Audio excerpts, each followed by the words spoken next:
Bonjour à tous et à tous. Bienvenue tous les participants. J'ai vu qu'il y a pas mal de participants connectés sur l'événement autour du AFD Tech Talks. Donc, c'est un événement qui parle de l'usage des technologies dans le monde du développement. On regarde les valeurs de toutes ces technologies euh, dans plusieurs secteurs d'activité pour le monde en commun et aussi on regarde aussi les risques de usage de toutes ces technologies et on utilise cet espace de dialogue pour mieux comprendre qu'est-ce qui se passe sur le terrain, sur l'évolution avec différentes thématiques. Aujourd'hui, on va parler d'innovation technologie et des sports. Et ça tombe bien parce que c'est les Euro 2024 et aussi l'Olympique qui commence. Et on a beaucoup de choses autour du sujet du sport. On va voir deux intervenants qui sera introduit dans quelques minutes, qui sont spécialistes dans les domaines des sports. On va aussi parler des activités de l'AFD, les initiatives qu'on a mis en place pour favoriser les sports en développement. Donc, on va parler de tout ce type de sujets. Et pour commencer, je vous encourage de commencer les salutations. Vous nous dites d'où vous vient, OK, sur les chats. Donc, on a les chats que vous pouvez utiliser pour des bonjours. Je viens de cette société.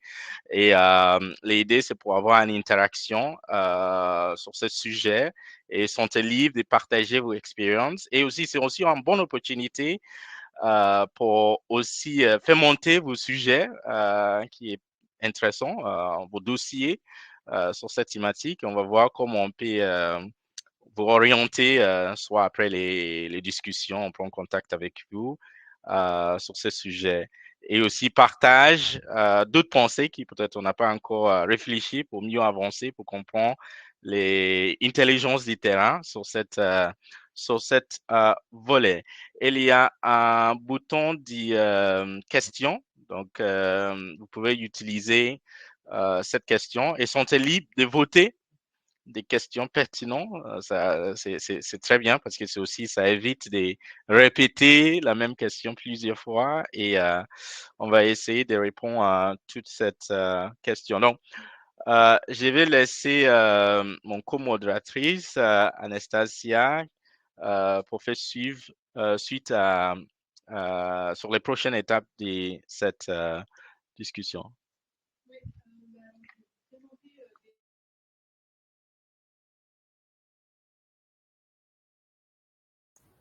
On t'entend pas. On t'entend pas. Je vais vous présenter nos intervenants qui ont eu la gentillesse d'accepter notre invitation. Donc, Désiré Coussavo, qui est président de France e-sport, qui est une figure publique à la fois pour la communauté des joueurs, les pouvoirs publics et les professionnels du secteur au-delà des frontières de l'e-sport. Donc, vous avez travaillé en tant que directeur général de ESL Gaming France, qui est la plus grande filiale, la plus grande société d'e-sport du monde. Vous êtes cofondateur et président d'honneur de l'association Futurolan, qui est organisatrice de la Gamers Assembly, la plus grande LAN party de France. Vous êtes investi dans le développement et la structuration de l'e-sport aux côtés des pouvoirs publics localement et régionalement et vous vous impliquez depuis 2019 dans le développement et la structuration de l'e-sport sur le continent africain. Merci beaucoup d'avoir accepté l'invitation. Christophe Dias, qui est conseiller et expert en sport et développement à l'AFD, a rejoint l'AFD en 2019 en tant que chargé de mission dans la division lien social. Il contribue au financement de projets de développement dans le secteur du sport, à la création de partenariats avec des très gros acteurs comme la FIFA, la NBA, le CIO et avec Paris 2024 aussi. Vous avez travaillé pour l'organisation du nouveau sommet Afrique-France de Montpellier en 2021 sur la séquence sport et vous avez aussi rédigé des ouvrages comme Économie du sport en Afrique, l'économie africaine 2024, donc beaucoup de choses. autour du sport et du développement. Pour introduire un peu le sujet qui est pas forcément, familier pour tout le monde, je vais présenter, quelques slides pour, dire comment en fait les nouvelles technologies peuvent améliorer, le sport. Enfin peuvent avoir des impacts sur le sport et comme ça ouvrira la discussion pour, parler de développement en lien avec ces thématiques. Déjà, donc l'intelligence artificielle peut être utilisée pour recruter et gérer les talents. Donc par exemple, pour le recrutement, on va analyser l'âge, la forme physique, les performances et les statistiques, ainsi que des facteurs, psychologiques et le style de jeu, pour recruter, des talents. On peut aussi, utiliser l'intelligence artificielle pour, mieux évaluer, le prix des transferts, des joueurs, par exemple, dans le football où on sait qu'ils sont souvent, très, très élevés et que, parfois certains facteurs, comme, peuvent rentrer en compte qui sont pas forcément liés à la performance, du sportif. Hem, on peut aussi utiliser, l'intelligence artificielle et plus généralement les nouvelles technologies donc pour, faire des stratégies, de jeu. Donc, en analysant, les points forts et les points faibles de sa propre équipe et de l'équipe adverse et en prédisant de nouvelles stratégies. Donc là, on a mis 2 exemples. Le multiple object tracking dans le football qui permet d'analyser à la fois, les mouvements des joueurs et à la fois les mouvements du ballon en simultané pour pouvoir élaborer les meilleures stratégies et donc l'analyse des données, et l'utilisation, de l'apprentissage automatique, et de l'intelligence artificielle, ça a complètement révolutionné le basketball. Donc, c'est la deuxième image où, maintenant on voit que les joueurs ne jouent plus comme avant, donc, à l'intérieur de la ligne de 3 points qui est à l'intérieur de cercle, mais ils vont jouer souvent autour de la ligne des 3 points. Donc ça parce qu'on a mesuré que c'était, beaucoup plus efficace. Donc voilà, ça a complètement changé ce sport. On peut aussi utiliser, des technologies pour, améliorer les performances individuelles des athlètes. Donc, faire une analyse plus rapide et précise des données, par exemple dans la natation. Il y a aussi possibilité d'utiliser, la réalité virtuelle et l'intelligence artificielle pour, avoir des entraînements les plus personnalisés et les plus efficaces possibles. On va pouvoir entraîner les athlètes sur certaines compétences. On peut même coder, la façon d'un adversaire précis, pour pouvoir, entraîner l'athlète. La façon dont il bouge, on peut les mettre dans des contextes particuliers. Quelque chose de très important aussi, c'est d'optimiser, la récupération des athlètes et d'éviter les blessures et pour ça, les nouvelles technologies peuvent aider.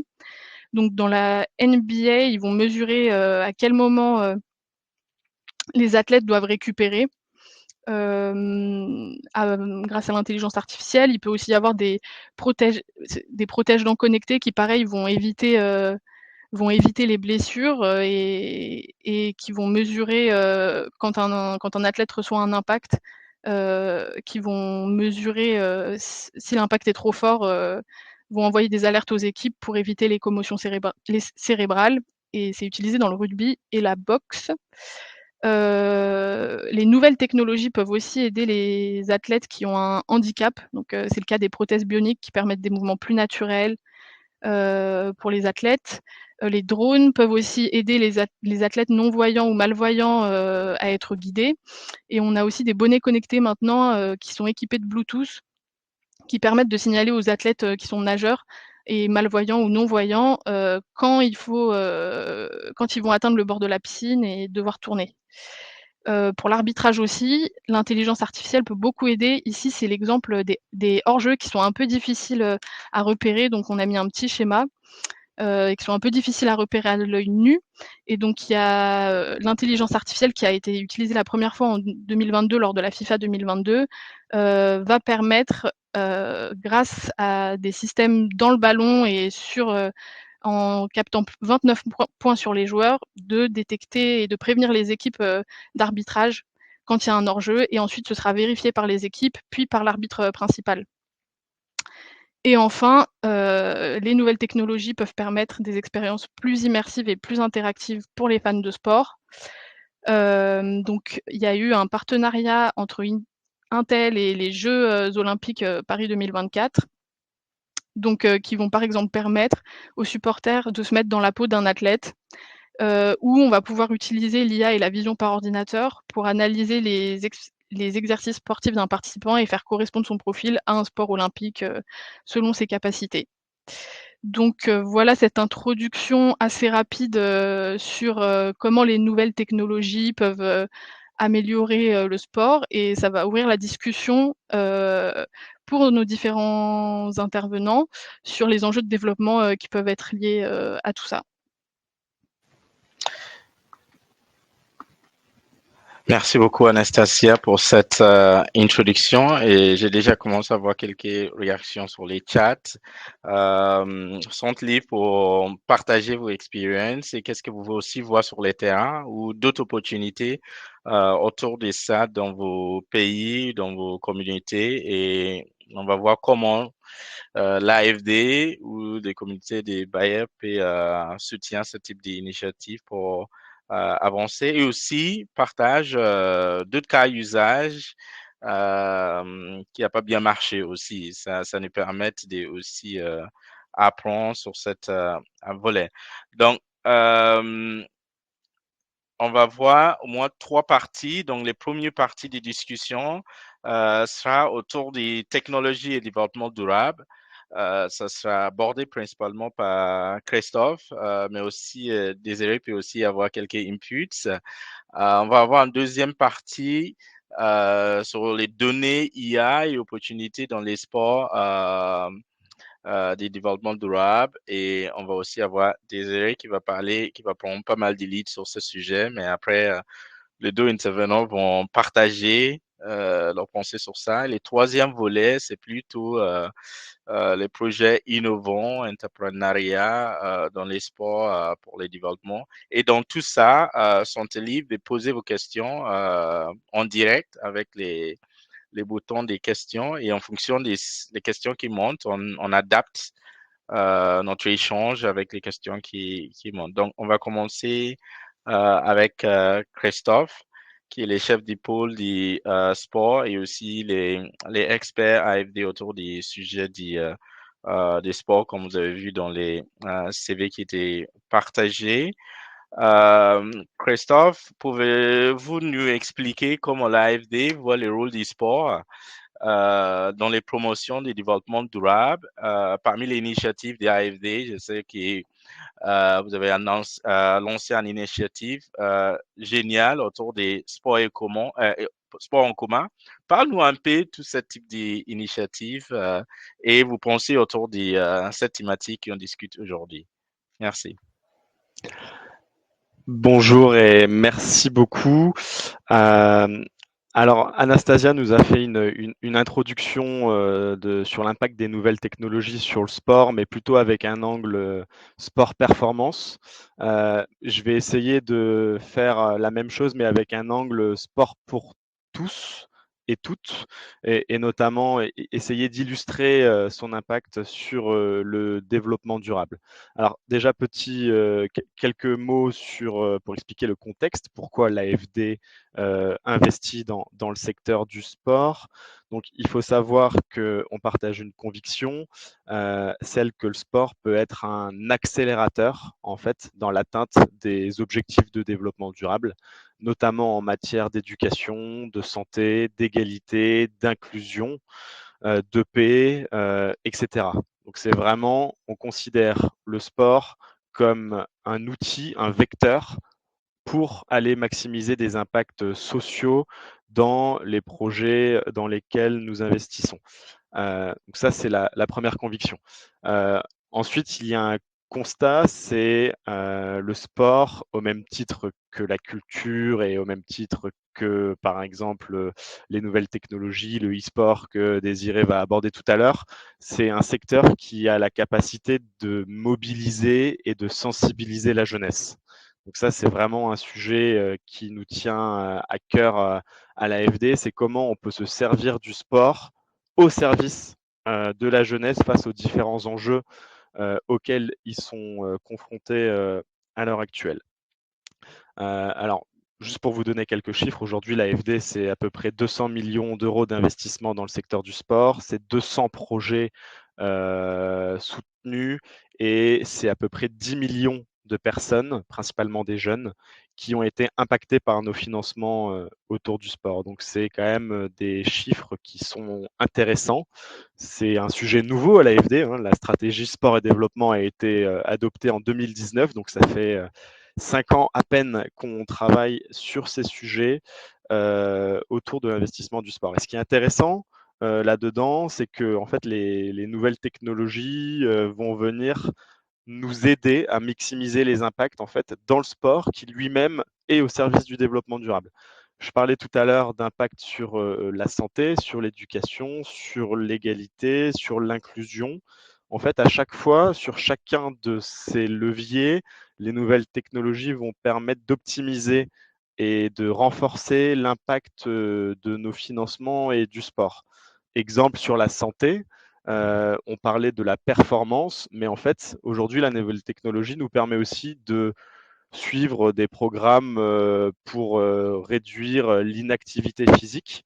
Aujourd'hui, il y a un chiffre qui est assez alarmant, c'est que 81% des jeunes dans le monde ont une activité physique inférieure à ce qui est recommandé par l'Organisation mondiale de la santé, et donc il y a un risque de sédentarité. Et donc la nouvelle technologie peut venir apporter des supports, des outils pour essayer d'encourager la promotion du sport. Par exemple, ce que j'ai autour du poignet, là, je pense que beaucoup d'entre nous en ont aujourd'hui, mais ça nous permet aussi, dans une logique de promotion de l'activité physique, de développer des programmes d'entraînement, de développer la pratique physique et sportive. Et là, j'insiste bien sur la pratique physique, l'activité physique, euh, dans une logique de bouger plus. Il n'y a pas que le sport, mais il y a vraiment l'activité physique au sens général, aller marcher, faire aller en vélo à droite à gauche, etc. C'est vraiment l'activité physique et sportive. Dans le domaine de l'éducation, c'est pareil. En fait, les nouvelles technologies vont nous permettre de développer des modules de formation en ligne pour faciliter l'accès en fait à ces programmes de sensibilisation, d'éducation par le sport, au service des éducateurs, au service des encadrants qui travaillent avec la jeunesse tous les jours par le sport. Et enfin, peut-être un dernier exemple, c'est sur un sujet qui est essentiel pour nous, notamment autour de l'égalité et de l'inclusion. Les nouvelles technologies peuvent venir renforcer l'accessibilité, peuvent favoriser l'accessibilité à toutes et tous aux infrastructures sportives. Je pense notamment aux personnes en situation de handicap avec des infrastructures adaptées, avec des modèles de gestion adaptés et qui sont vraiment appropriés pour la pratique du sport pour toutes et tous. Et enfin, on parlait tout à l'heure des athlètes handisportifs. C'est vrai que c'est quand même quelque chose d'assez impressionnant. Et aujourd'hui, nous, on travaille avec près d'une centaine d'athlètes qui sont engagés dans le développement par le sport, dont plusieurs qui sont en situation de handicap et qui nous partagent leur expérience et l'impact des nouvelles technologies dans leur parcours de vie, dans leur parcours d'athlète, etc. Donc c'est vraiment, on a parlé tout à l'heure des prothèses, les prothèses carbone qui viennent nous permettre d'aller chercher des résultats sportifs exceptionnels dans le domaine du sport. Et puis enfin, dernier sujet, mais on aura l'occasion d'y revenir, c'est comment les nouvelles technologies nous permettent d'accompagner la professionnalisation du secteur du sport. Aujourd'hui, on est confronté à de nombreux enjeux de digitalisation dans le domaine du sport. Alors en France, il y a de nombreux enjeux, mais qu'on retrouve un peu partout dans le monde et dans l'ensemble des pays dans lesquels on travaille. Et par exemple, en Afrique, on a développé un partenariat avec de nombreuses fédérations qui nous permettent d'accompagner la digitalisation des processus, notamment pour recenser le nombre de licenciés, etc., dans le domaine du sport. Et Peter, tu nous parlais de l'initiative Sport en commun. Effectivement, c'est l'un des projets emblématiques qu'on a développé depuis maintenant 4 ans.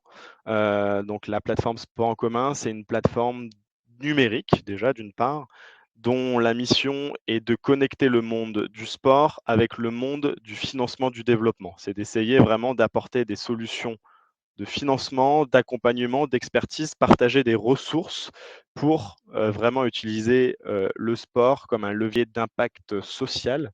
Et aujourd'hui, on a à peu près 3000 structures qui sont référencées sur cette plateforme avec de nombreux projets qui y sont présentés et de nombreux partenaires qui sont actifs sur cette plateforme. Je pense notamment à la FIFA, par exemple, qui finance plusieurs dispositifs. Je pense au Comité international olympique. Voilà, l'idée, c'est vraiment de connecter le monde du sport et du développement au service d'une même cause, faire du sport un levier de développement économique et social. Voilà. Parfait, parfait, parfait. Merci, Christophe. J'ai vu qu'il y a les questions sur les chats. Avant de répondre à cette question, je pense qu'on va poser les questions à Désiré. Donc, quels sont les principaux défis qui racontent les sportifs et les organisations sportives en Afrique aujourd'hui? Quels sont les challenges ou les défis actuellement qui rencontrent actuellement sur les terrains? Ouais, c'est juste pour voir qu'est-ce qui se passe actuellement sur les terrains. Oui. Alors, merci Peter, et puis d'abord merci d'avoir pensé à moi pour venir témoigner un peu de la situation en Afrique. Alors, je précise, hein, je suis, bon, je sais que j'ai déjà une petite présentation qui a été faite par Anastasia tout à l'heure, mais juste pour revenir un peu dessus, je suis un spécialiste du monde de l'e-sport.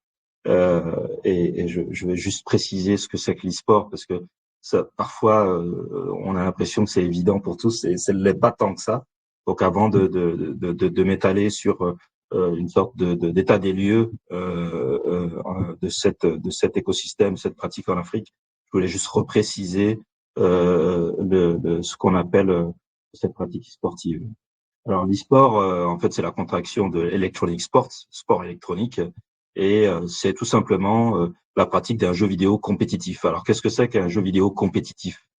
Un jeu vidéo compétitif, c'est un jeu vidéo qui permet l'affrontement de deux personnes ou deux groupes de personnes. Lorsque vous avez deux personnes qui jouent à un jeu de foot virtuel, FIFA par exemple, qui a changé de nom maintenant, qui s'appelle IFC, on va parler d'e-sport dans la mesure où il y a une vraie confrontation entre deux personnes par le biais d'un dispositif technique, que ce soit une console de jeu, que ce soit un ordinateur, que ce soit un téléphone mobile et même maintenant des casques VR. Ça veut dire quoi? Ça veut dire que lorsque vous parlez d'une personne qui joue à Assassin's Creed devant son PC, il fait pas de l'e-sport, il joue aux jeux vidéo. Lorsque vous avez même une personne qui joue à FIFA, au jeu de foot tout seul devant son écran, on parle pas d'e-sport. Voilà, il fait du jeu vidéo. Voilà, c'est du loisir. À partir du moment où une personne va commencer à affronter son frère, son cousin, son ami ou deux joueurs professionnels, là, on va commencer à parler d'e-sport. Donc, j'insiste vraiment sur cette définition. Et j'aime bien donner quelques chiffres pour essayer de concrétiser ça. Dans le monde, le chiffre d'affaires de l'e-sport, le business de l'e-sport, c'est environ 200 milliards de dollars, alors que lorsqu'on parle du jeu vidéo, pardon, le revenu du jeu vidéo dans le monde, c'est 200 milliards de dollars, alors que lorsqu'on va venir parler d'e-sport, on va parler de 2 milliards de dollars. Donc, vous voyez, ça me fait un peu penser au monde de l'automobile, où lorsque vous parlez des chiffres de Volkswagen, de Tesla et autres, on parle en certainement plusieurs centaines, voire milliers de milliards de dollars. Ben, quand vous avez parlé de la Formule 1, on en parle beaucoup, évidemment que ça va être juste un sous-système du monde automobile qui est beaucoup plus restreint. Mais c'est le même esprit. On parle beaucoup de l'e-sport parce que c'est ce qui permet de projeter un petit peu l'image du jeu vidéo auprès du grand public, mais en la réalité, c'est que c'est le jeu vidéo, c'est-à-dire l'ensemble des dispositifs logiciels de loisirs est 100 fois plus important que l'e-sport.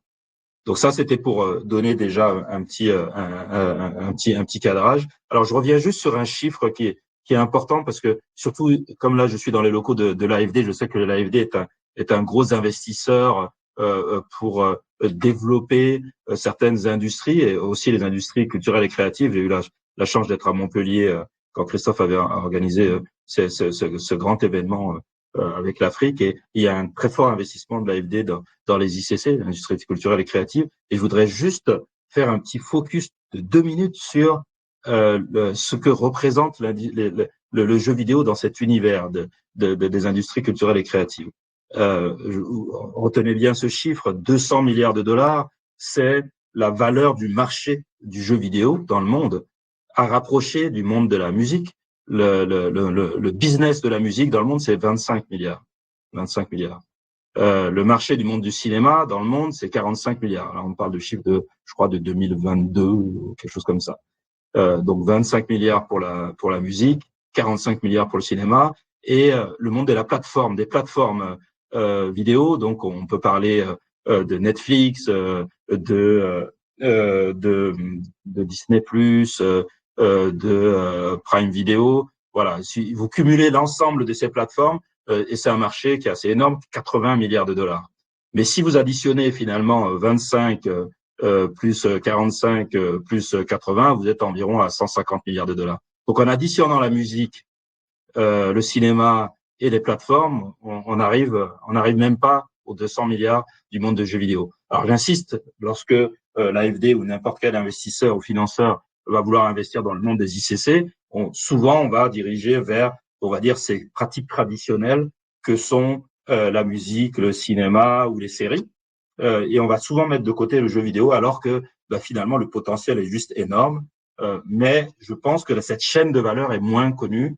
Moi, je pense que ça serait intéressant, même pour l'ensemble des acteurs, des investisseurs qui travaillent sur le développement, de étudier peut-être cette chaîne de valeur et voir comment, dans des pays en voie de développement, comme en Afrique, on peut peut-être essayer d'investir sur certains maillons de la chaîne de valeur. Je ne vais pas rentrer dans les détails parce que je pourrais vous tenir éveillé pendant 24 heures juste en vous expliquant tout ça. Mais il y a certainement certains éléments de la chaîne de valeur du jeu vidéo et de l'e-sport qui pourraient être renforcés pour permettre le développement de cet écosystème, puisque on admet que le chiffre d'affaires, le business du jeu vidéo et de l'e-sport en Afrique représente à peine 1% du marché mondial du jeu vidéo. Vous voyez, on est loin, on a une marge de progression, alors que je crois que le PIB africain représente 3% du PIB mondial, à peine 1% quand on parle du jeu vidéo.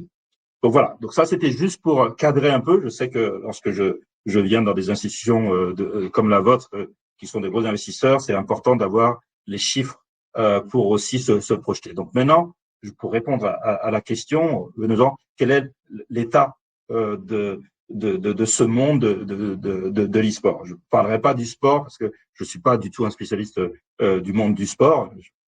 Mais par contre, quand on parle de l'e-sport, aujourd'hui, on est dans une situation c'est une sorte de grand écart. C'est-à-dire qu'on a un écosystème qui est très riche, très fertile, très actif. On a une population de joueurs.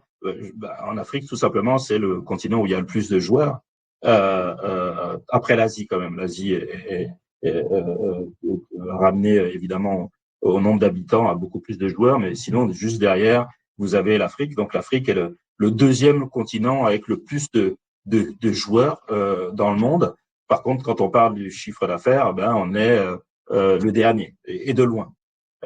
Donc, on a un retard énorme en termes de développement du marché du jeu vidéo et de l'e-sport en Afrique, alors même qu'on a le continent le plus jeune de la planète et qui va être de plus en plus jeune, puisqu'on dit, je crois, 2030, 75% de la population a moins de 25 ans. Donc, on est dans le terreau finalement du jeu vidéo et de l'e-sport, puisque on sait que c'est exactement la tranche d'âge qui va considérer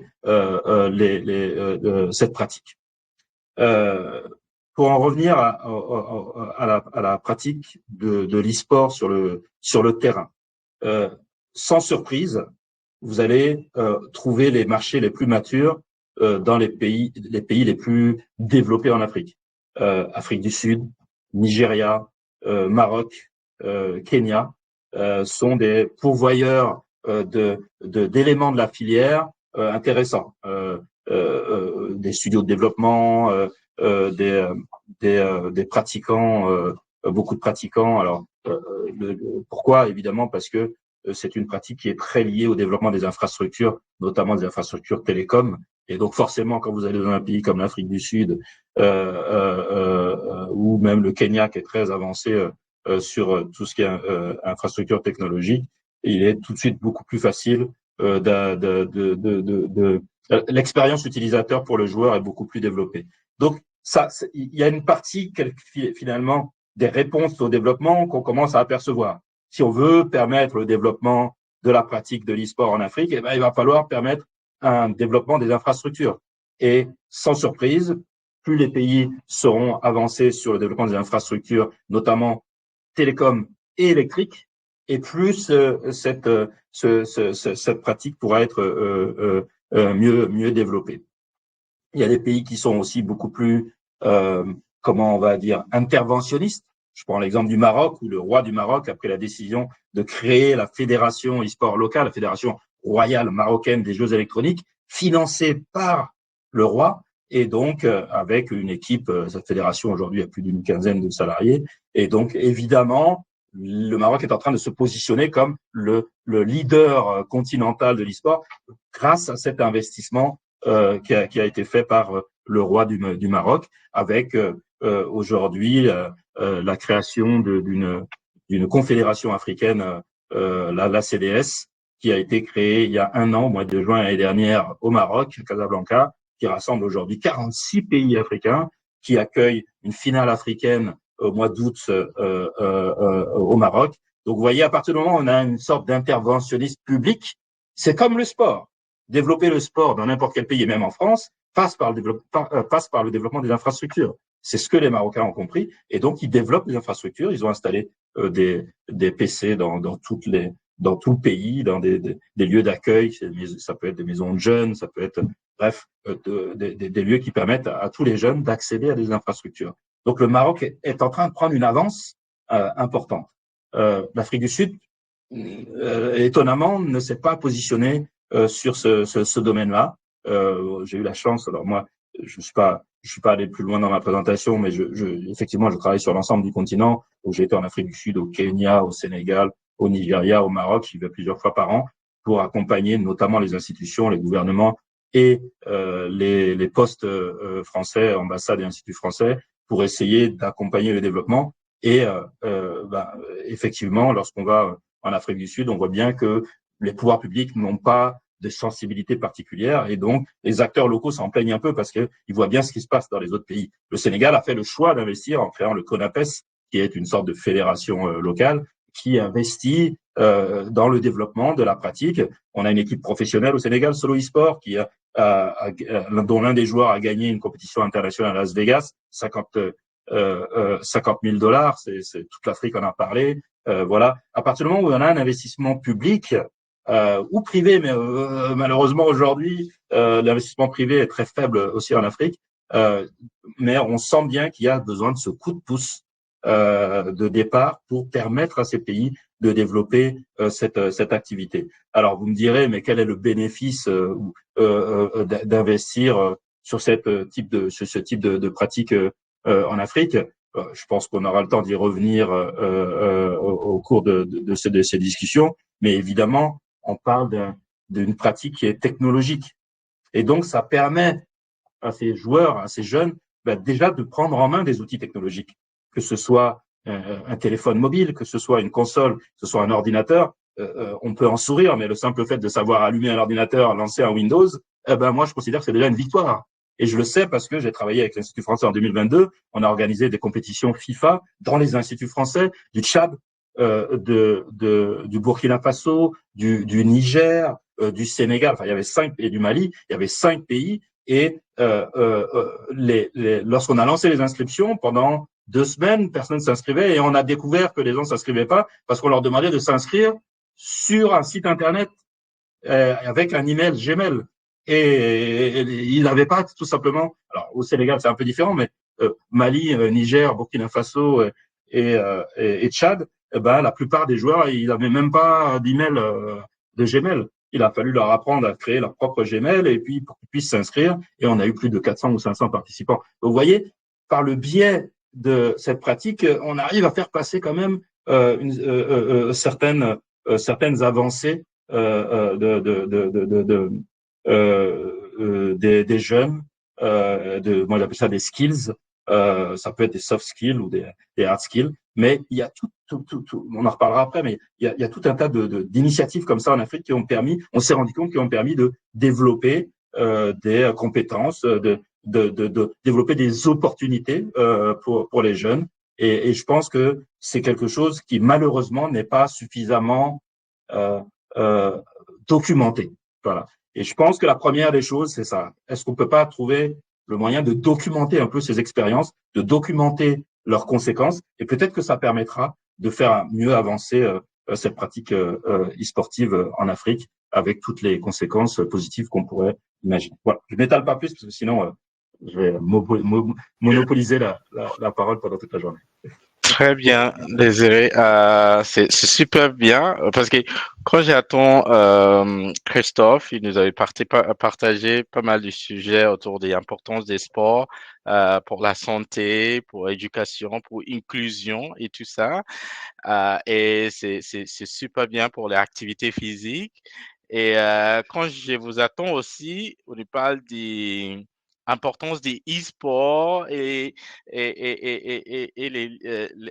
l'importance autour des liens sociaux et aussi l'économie. J'ai vu pas mal de questions. J'ai vu une question des Law, j'ai vu une question des Ata. Et en fait, c'est comment on peut réconcilier les e-sports et l'activité physique. Est-ce que e-sport, c'est vraiment une activité physique? Et si c'est pas le cas, on va avoir une bonne santé avec beaucoup d'activités physiques. Est-ce que les e-sports euh, aident à réduire l'activité physique ou ça fait monter ce sujet? Donc, comment réconcilier tout ça? Bon, c'est une question pour vous deux, Christophe et aussi Désolé, je ne sais pas qui veut commencer sur cette question. Oui, merci. Je veux bien commencer. Après, je laisserai Christophe rebondir, mais c'est la question que j'attends. C'est toujours la question croustillante que j'attends toujours. Et moi, je vais être tout de suite polémique. C'est pas mon problème. C'est pas mon problème.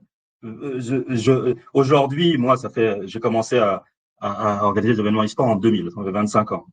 Je suis sorti de cette polémique de oui, mais est-ce que c'est du sport? C'est pas mon problème. L'e-sport, c'est une compétition de jeux vidéo.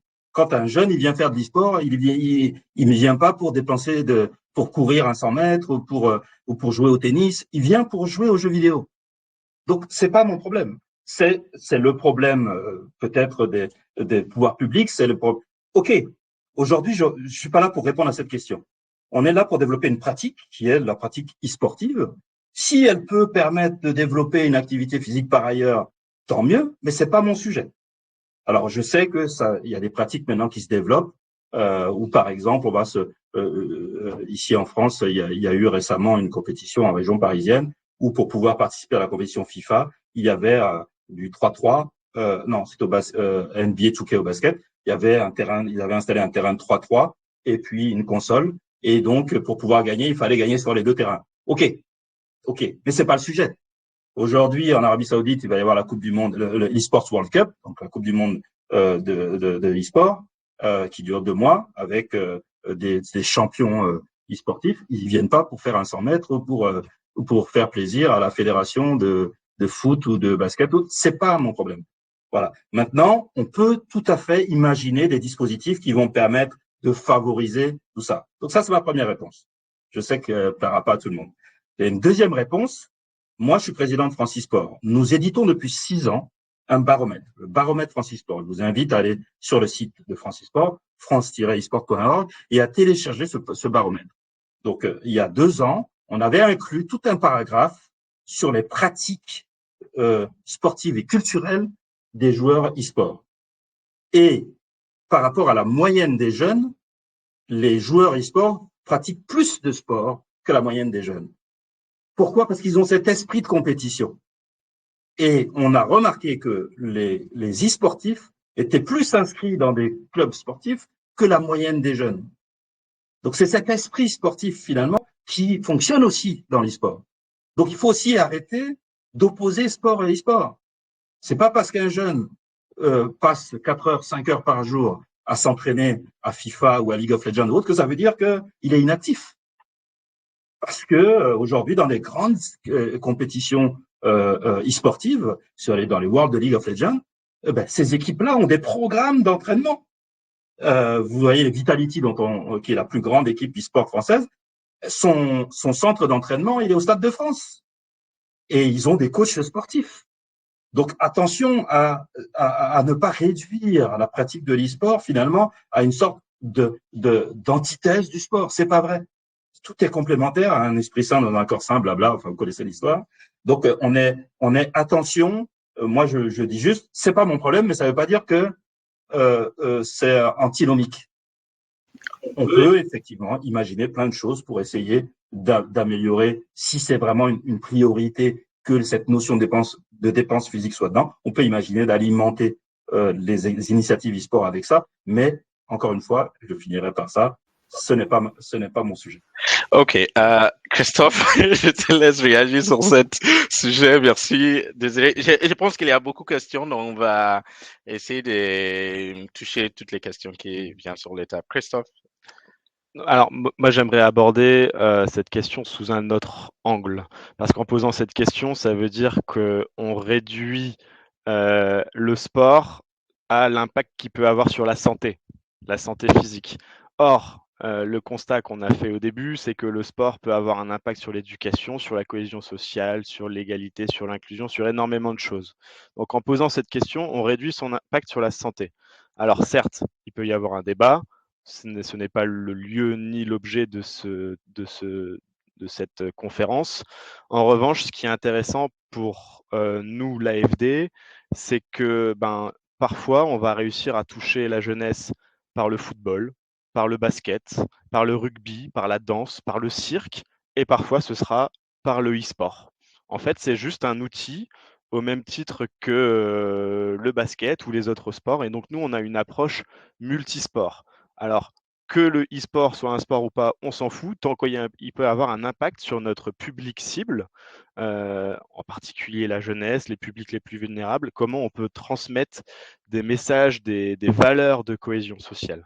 Donc ça, c'est vraiment ce que j'invite à avoir comme approche. Et Désiré l'a dit tout à l'heure, l'e-sport est finalement au croisement entre le sport et les industries culturelles et créatives. Nous, à l'AFD, on a une équipe sport et on a une équipe industrie culturelle et créative. Donc l'e-sport est un peu dans les deux et c'est de fait un sujet qui nous concerne parce qu'on a un potentiel social, un potentiel de mobilisation sur un nombre considérable de personnes, notamment face aux enjeux de la jeunesse que Désiré a répété à plusieurs fois. Donc ma réponse, c'est ne pas limiter l'impact du sport sur la santé. Il est essentiel, mais il ne se réduit pas qu'à cela. Très bien. Donc ça, c'est super. Merci à vous deux et j'aime bien cette approche. C'est très bien. Donc je pense que les participants, vous avez bien attendu la réponse. Je pense qu'il y a des sens et je suis d'accord. Vous avez touché à un sujet qui me touche beaucoup autour des personnes en situation handicap. C'est la même chose autour des e-sports. Comment est-ce qu'il y a des opportunités actuelles ou ouvertes aux personnes en situation handicap? Et qu'est-ce qu'on peut faire pour, pour, pour avoir cet accès à tout ce type de technologie dans ce domaine? Je ne sais pas si qui va commencer, peut-être Désiré ou Christophe, peut-être Désiré sur les choses. Et après, j'ai peut-être Christophe, il y a des questions qui étaient posées par Luc Arnaud. Comment l'intelligence artificielle, comment l'intelligence peut nous aider, les collectifs territoriaux, à être plus productifs, aider aux collectifs à mieux gérer les projets de développement. Je ne sais pas si c'est vraiment des sports, mais bon, OK. La première question, désolé. Oui, nous, la chance qu'on a avec la pratique e-sportive, c'est que elle permet de gommer pas mal des freins et des barrières qu'on peut avoir dans le monde du sport traditionnel. Quand on parle du handicap, je veux dire. Puisque finalement, à partir du moment où la personne a l'usage de ses deux mains, elle peut pratiquement accéder à l'ensemble des pratiques e-sportives. Donc ça, c'est une chance.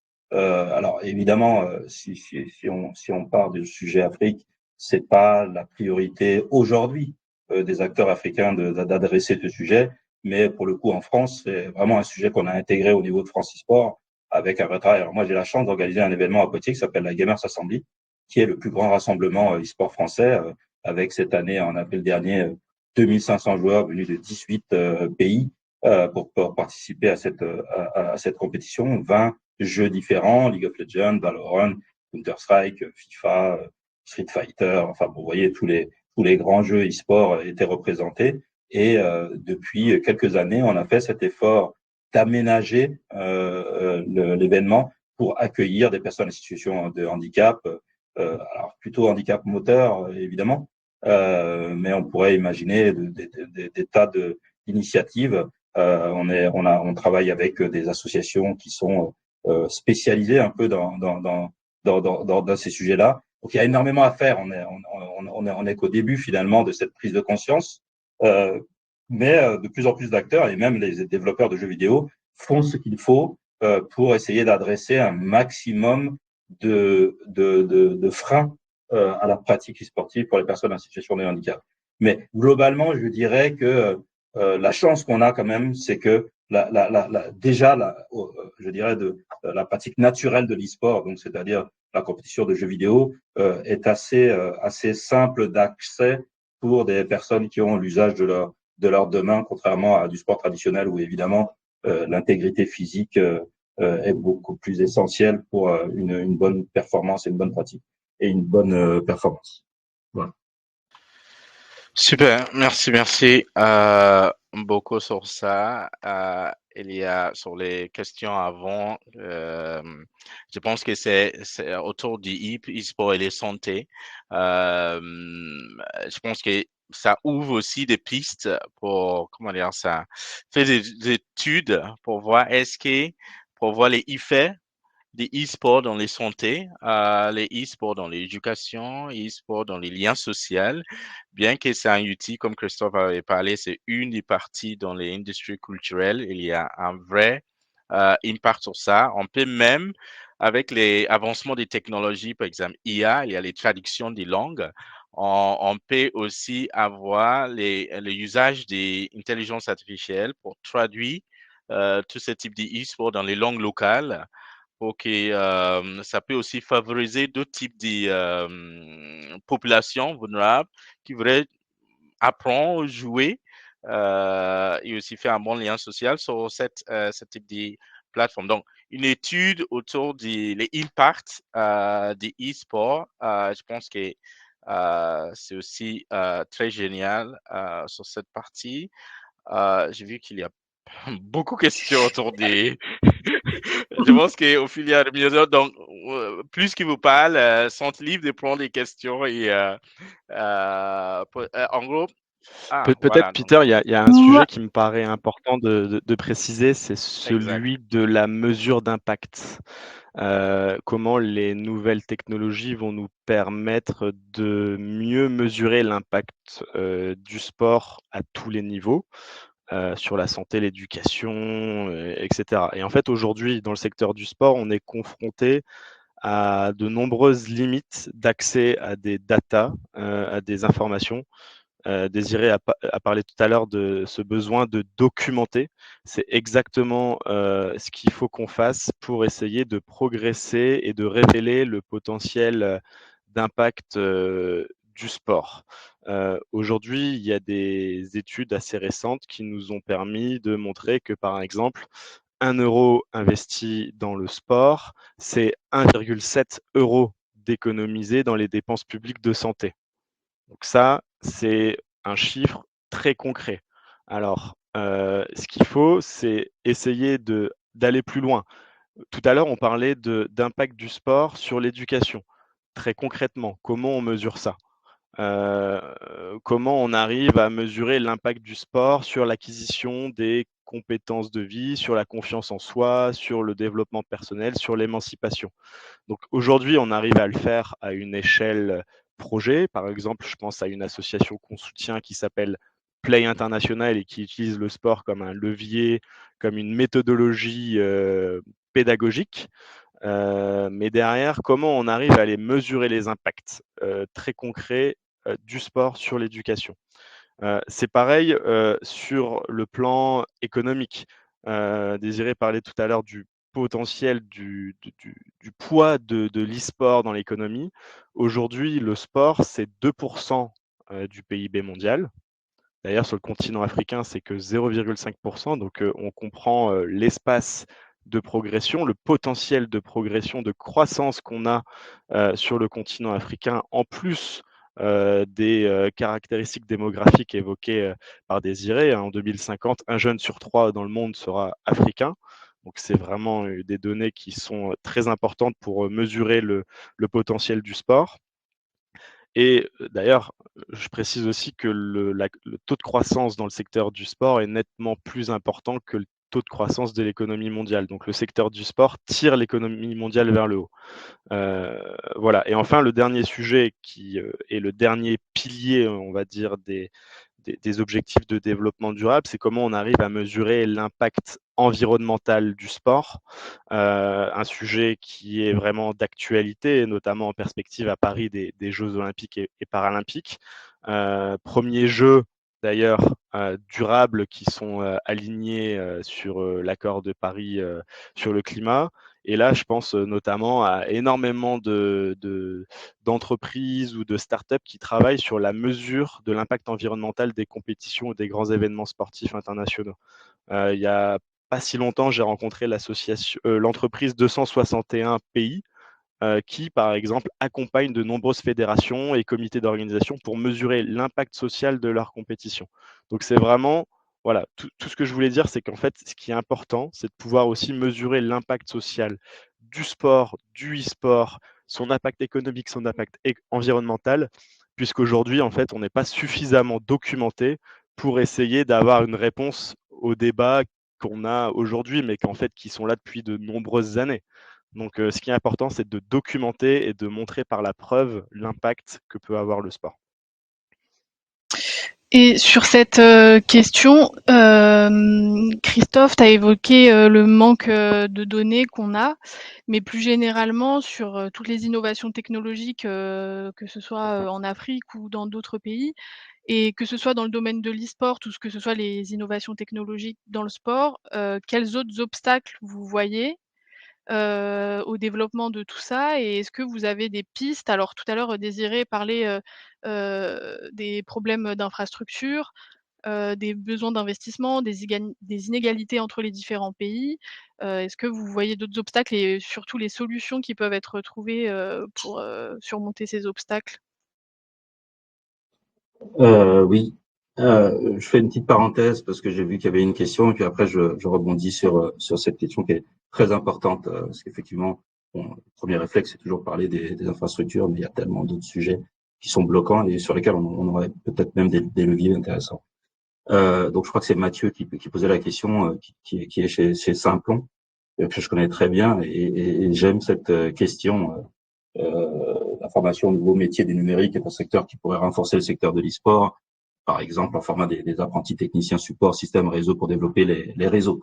Donc, quelles sont les principales compétences numériques identifiées pour appuyer le développement de l'e-sport et plus largement du sport. Et c'est une question intéressante parce que quand on parle d'e-sport, et ça rejoint un peu la question d'Anastasia, qui sont les freins, on a la perception aussi du jeu vidéo et de l'e-sport par les élites africaines. C'est, ouais, mon gamin, il n'arrête pas de passer des heures devant son PC, il vient pas déjeuner.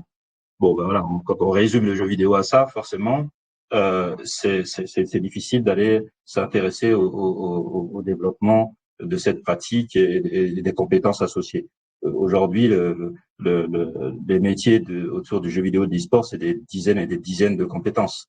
Parce que quand je parle de la chaîne de valeur du jeu vidéo et de l'e-sport, on parle des studios donc du développeur, du codeur. Donc déjà, il y a une compétence qui est évidente, qui vient tout de suite à l'esprit. Le studio de développement, c'est pas que du code. Il y a la création graphique, l'animation, tous ces métiers finalement qu'on peut retrouver dans le cinéma ou dans les séries d'animation, qu'on peut retrouver dans le jeu vidéo. Et après, il faut distribuer tout ça. Donc on a des éditeurs qui viennent supporter les studios pour pouvoir ensuite commercialiser tout ça. Donc déjà financer. Donc il y a une gestion de risque aussi. Hein. C'est-à-dire on finance des studios pendant 1 an, 2 ans, 3 ans pour ensuite distribuer le jeu et essayer de faire un retour sur investissement. Donc là, on a un deuxième maillon qui demande aussi un certain nombre de compétences pour gérer ce risque et ensuite gérer la distribution, marketing, commercial, etc. Et puis après, on passe au maillon suivant. Ok, mais le jeu il est sorti, on en fait un jeu e-sport. Il faut aller contacter les organisateurs d'événements. Alors là, les organisateurs d'événements, il y a des tas de compétences. Parce qu'un événement e-sport, c'est pas un concert. Il y a de l'audiovisuel, il y a de la création graphique. Lorsque je vous invite à aller regarder une compétition d'e-sport, à l'écran, c'est pas ce que vous avez sur votre console à la maison. Il y a toute cette partie habillage qui est, moi, je suis organisateur d'événements, je peux vous dire que j'ai du monde qui travaille derrière pour que ce que vous voyez à l'écran soit compréhensible. Voilà, il y a des gens qui s'occupent de l'UX, l'interface utilisateur, pour que lorsque vous voyez 2 personnages de Street Fighter se battre, que vous compreniez qu'à gauche c'est Christelle et à droite c'est Sophie et qu'elle a gagné déjà 2 fois, 3 fois. Ça, c'est pas inclus dans le jeu. Donc il y a tout un travail sur l'UX, le développement qui va derrière, les technologies qu'on va utiliser. Lorsqu'on en vient finalement à ce métier, à ce maillon de l'organisation d'événements, on se rend compte que les dizaines et dizaines de métiers qui sont nécessaires. Évidemment, il faut vendre l'événement, donc il faut du sponsoring. Après, vous avez le maillon suivant, pour que l'événement il fonctionne, qui est les équipes. Et donc, pour que les équipes soient performantes, il faut que évidemment elles soient professionnalisées. Et donc, il faut un coach mental, un coach physique, un coach technique, etc.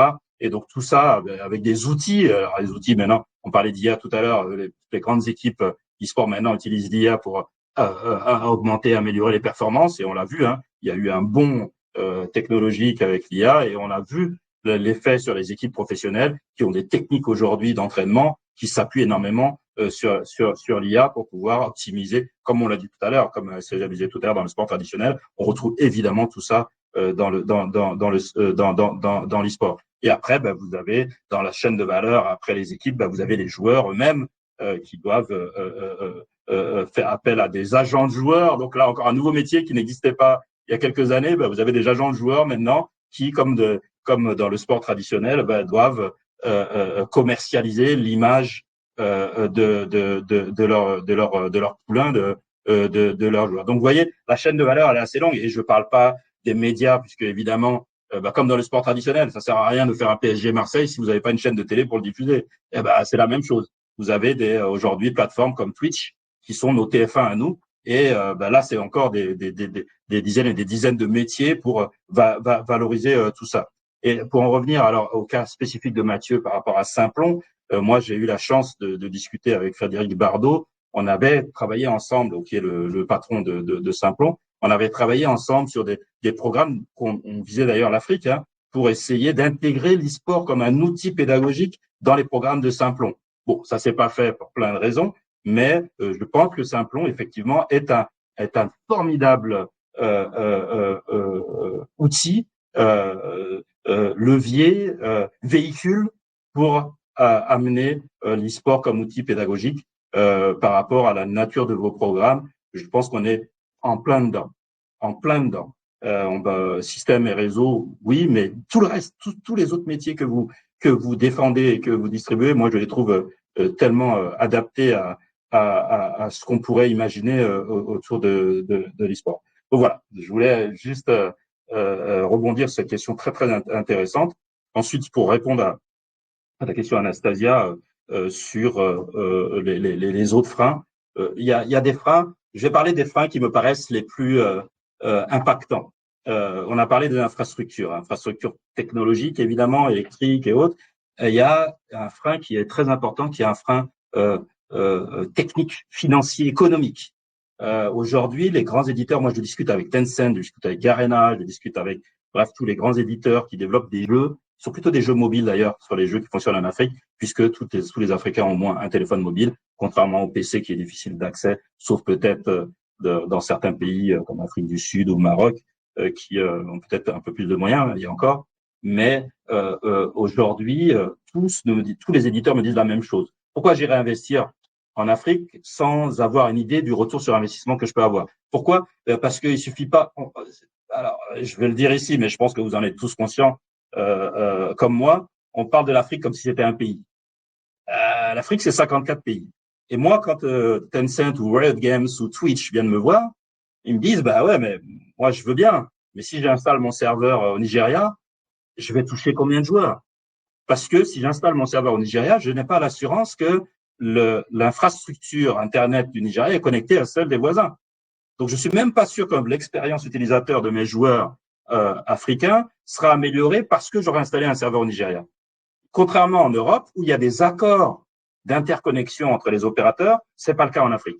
Et ils ont fait l'essai, ils ont installé, je crois que c'était en Égypte ou en tout cas par là-bas, et ils disaient que dans le pays d'à côté, quand ils voulaient jouer pour aller toucher le serveur égyptien, il fallait qu'ils remontent au Bahreïn pour redescendre en Égypte. Il n'y avait pas de connexion directe. Il dit déjà, alors il y a un organisme qui s'appelle Smart Africa, qui est une émanation de l'Union africaine et qui a cette mission un peu de développer les infrastructures. Eh bien, moi, j'ai eu l'occasion de discuter avec Lassina Conté, qui est le boss de Smart Africa, et je lui disais, mais pourquoi vous n'agissez pas dessus? Voilà, peut-être comme en Europe, on a cette sorte de régulation continentale, pourquoi on ne pourrait pas obliger les opérateurs à parler entre eux pour permettre à des acteurs comme les Twitch ou les Riot Games ou autres de dire, une fois que vous êtes à un point A, tous les pays à côté, ils doivent être interconnectés sans demander des contreparties hallucinantes.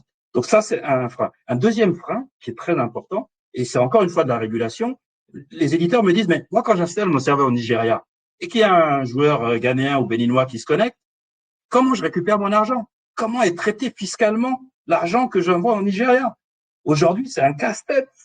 Garena me disait, ben moi, j'ai développé une énorme communauté Free Fire, c'est un jeu au Maroc. Ça a cartonné, ils ont encaissé des millions d'euros, et le jour où ils ont voulu faire sortir l'argent, et voilà, contrôle d'échange, etc., etc. Et donc tout ça, ce sont des freins. Alors, vous devez connaître le projet ZLECAf, qui est la zone de libre-échange africaine. C'est une solution. Le jour où l'éditeur Riot Games sait qu'en venant au Nigeria, il a l'accès à l'ensemble du continent, il investit. Parce qu'il a un vrai marché d'1,4 milliard d'Africains et pas juste les 200 millions de Nigériens. Donc c'est aussi un frein et on n'en parle pas assez. On n'en parle pas assez. Bon, je vais pas m'étaler, mais il y a plein de tout ça pour dire que les Africains aussi ont leur part de responsabilité. L'Europe a fait le choix de créer l'Union européenne et de réguler ce marché avec du libre-échange pour permettre un développement. Les États-Unis, c'est naturel, ils ont 50 États, etc. Il faut que les Africains, il faut que nous, Africains, je m'inclus dedans, on fasse ce travail-là de fluidifier le marché pour permettre à des investisseurs et des acteurs de pouvoir démultiplier leur business. Voilà. Super, merci beaucoup. Pardon, excusez-moi, merci beaucoup Désiré. J'avais une autre question. Est-ce que vous avez des exemples, que ce soit Christophe ou Désiré, d'initiatives entrepreneuriales ou même associatives? Tout à l'heure, Christophe parlait de Play. Sur vos terrains d'expertise, donc dans l'e-sport ou dans sport et développement, peut-être impliquant des nouvelles technologies ou pas, si vous avez des initiatives inspirantes que vous pouvez partager avec nous, ce serait super. Merci beaucoup. Peut-être pour commencer sur quelques exemples d'associations qu'on soutient, qu'on finance et qui utilisent les nouvelles technologies au sein de leurs projets. J'aimerais citer un exemple en Afrique du Sud. C'est une association qui s'appelle Waves for Change, qui a développé une méthodologie qui s'appelle la surf thérapie. Donc, c'est comment le surf peut être mis au service de la santé mentale des jeunes.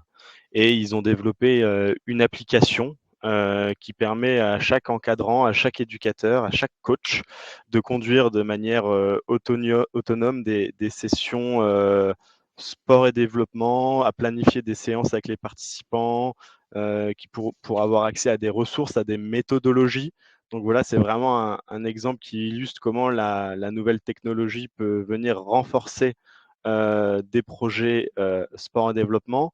J'ai un autre exemple, c'est une organisation qui s'appelle Peace and Sport, qui cherche à promouvoir la paix dans le monde par le sport, qui a développé une application avec MyCoach, où là, pareil, c'est tout un outil digital qui permet de planifier des sessions d'éducation par le sport, de sensibilisation, qui propose des méthodologies en fonction des contextes, en fonction des sports qui sont utilisés. On ne va pas travailler de la même manière si on utilise du football que si on utilise du rugby. Donc voilà, c'est un centre de ressources et qui permet aussi de suivre chacun des participants de ce module de formation de sensibilisation. Donc à la fin de chaque séance, ils ont la possibilité de rentrer des informations pour établir un suivi et pour essayer de mesurer à travers des données qu'on inscrit dans cette application, l'impact que peut avoir cette méthodologie sur le long terme auprès des jeunes. Et enfin, une dernière initiative qui a été mise en œuvre par 2 de nos partenaires, c'est la FIFA et l'UNESCO qui se sont associés pour créer une application mobile pour promouvoir le football à l'école. C'est FIFA Football for Schools. Donc, vous en avez sans doute entendu parler, mais c'est une application, pareil, qui est mise à la disposition des professeurs, des éducateurs, pour intégrer le football dans les sessions, dans les séances éducatives et pour utiliser le sport à bon escient. Parce que on l'a dit tout à l'heure, le sport a de nombreuses vertus, il peut avoir de nombreux impacts, mais c'est pas automatique, c'est pas par essence. Il peut avoir de bons impacts et des résultats significatifs sur ces domaines-là seulement s'il est bien encadré. En étant mal encadré, ça peut avoir tout l'inverse, tout le contraire. On peut aggraver des enjeux d'inégalité, des enjeux d'inclusion. Ça peut vraiment faire l'inverse des résultats recherchés. Donc, ce type d'initiative qui mobilise la nouvelle technologie, les applications mobiles, pour essayer de suivre des méthodes, des sessions, bien les organiser, bien les encadrer et faire un suivi très précis des participants à ces sessions, ça me semble être des illustrations très concrètes du rôle de la nouvelle technologie dans des projets sport et développement que la FD, par exemple, soutient.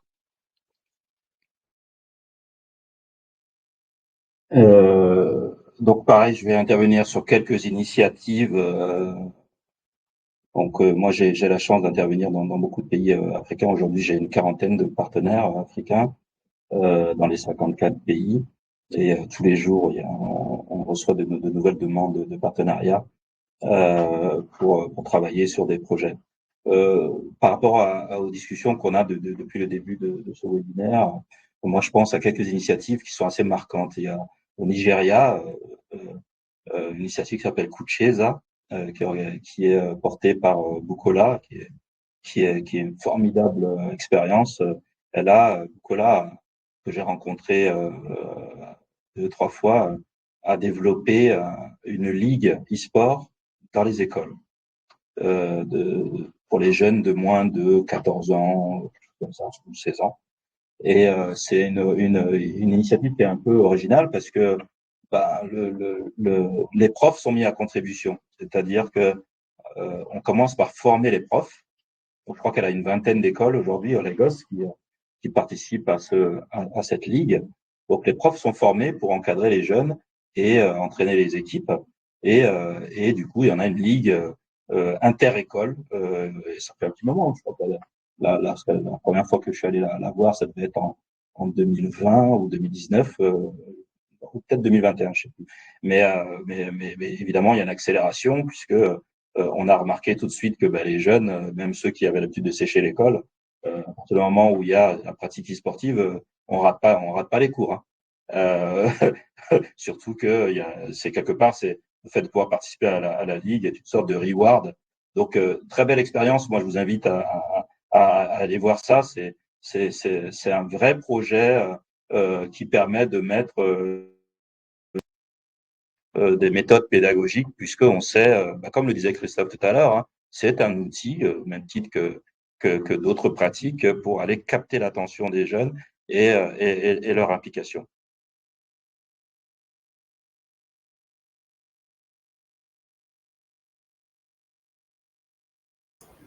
On vous entend plus.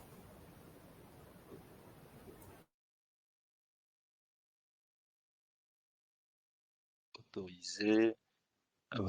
C'est bon, je suis revenu.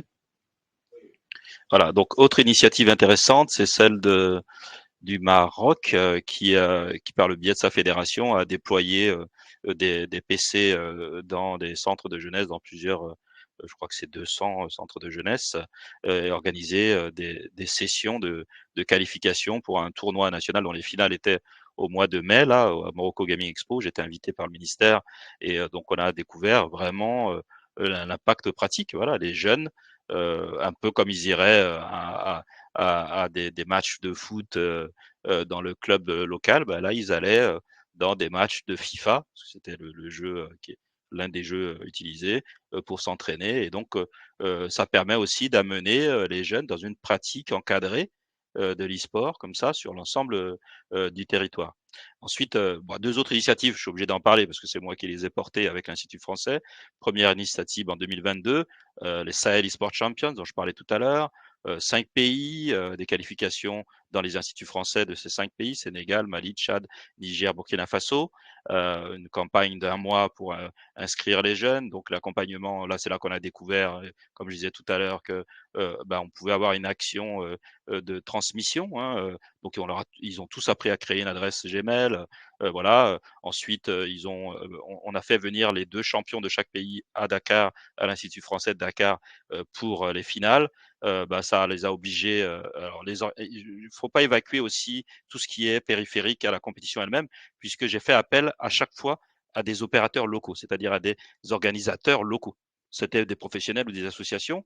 Et pendant 3 mois, il a fallu que je leur apprenne à organiser une vraie compétition, parce qu'eux, ils organisaient ça de manière un peu artisanale, locale.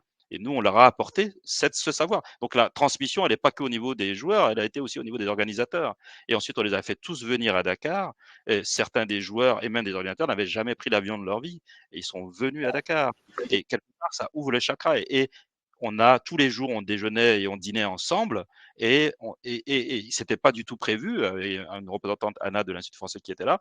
On n'avait pas du tout prévu ça, mais il y a une sorte de, comment on va appeler ça, club d'organisateurs qui s'est créé sous nos yeux. Et ils ont décidé de créer eux-mêmes des compétitions entre eux suite à notre compétition.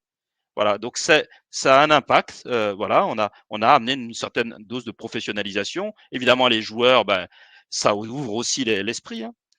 Et enfin, dernière initiative, encore une fois portée avec l'Institut français. Juste une minute, vu qu'on n'a pas beaucoup de temps, je pense que les initiatives, je pense que c'est parfait. Donc, je vous laisse dépasser au moins 30 secondes chacun de vous, parce que je sais que vous avez beaucoup de choses à partager. J'ai vu qu'il y a pas mal de questions sur les tables. Donc, 30 secondes chacun de vous. C'est quoi le message clé que vous voulez partager aux participants ou les gens qui vont regarder cette conversation? 30 secondes à chaque personne. Je ne sais pas qui va commencer. Christophe, t'es prêt ou 30 secondes, un message clé sur ce sujet. C'est comme les débats politiques en clôture, on a 30 secondes pour convaincre. Non, le message que je souhaite partager, c'est que aujourd'hui, le sport, il a un potentiel considérable sur le plan social, économique et aussi environnemental, et qui est encore aujourd'hui trop peu exploité. On a parlé des limites, on a parlé des barrières et on a aussi parlé de son potentiel. Donc, j'invite vraiment à considérer le secteur du sport comme un sujet sérieux, comme un outil au service d'eux, pour essayer de libérer son potentiel et son impact sur tous les plans, Et ça passe à travers un exercice collectif, que ce soit les acteurs publics, que ce soit les acteurs privés, la société civile, les athlètes, les entrepreneurs, pour vraiment révéler ce potentiel du sport et faire en sorte qu'il soit un sujet sérieux au service du développement. Très bien, merci. Donc, le secteur sport, c'est un domaine très sérieux. Désiré, 30 secondes ou même 15, si c'est possible. C'est bon, Oui, vous c'est m'entendez? bon, c'est très bien. Ok, c'est parfait.